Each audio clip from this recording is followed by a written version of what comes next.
მოკლედ ეს არის უძოს ქუჩა. და ეს გზა არის მიმავალი მონასტრისკენ. ზევით ადის. ტურისტები ხშირად სტუმრობენ და ადგილობრივებიც, რა თქმა უნდა, და აი ეს გაყოლება უკვე დათბა. აგერ აქ ეს 1 კილო ბოთლი პლასმასის.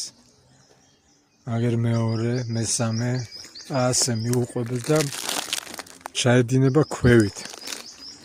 მსგავსი სიტუაცია არის ბევრი. 4 და მე იტყვიან ხო რა, ურნები არ დგასო. თქვენ ბრუციანებო, ვინც იცით ეს გზა, მანქანით შემოდიხარ ფეხით, ცოტანი დადიხართ, იმიტომ რომ მე ხშირად ვიყენებ ამ გზას. და მანქანით შედიხართ, გამოდიხართ და მოისვრით ხოლმე ესე მანქანიდან. და მე ეძახით ურნები არ დგას და რა ვქნათ.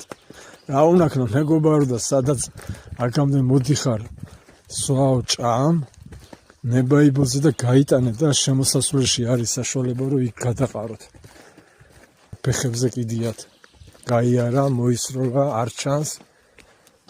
მარტივად ეძლევა საშუალება თავხეს მოისროლოს, იმიტომ რომ ერთი ამის დედაც ვატირეო, გაიძახის, არ არის სანაგვე ურნა ძმაო და სად გადავაგდო.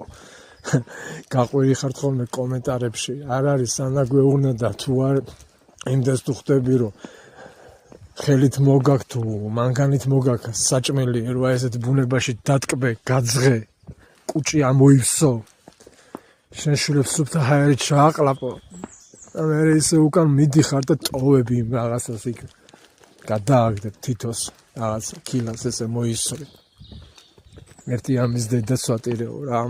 ესია მე ასე მიმართავ თავხედებს, ზუსტად იმ თავხედებს, ვისაც აგაქვთ ჩვევაში გადაგდება.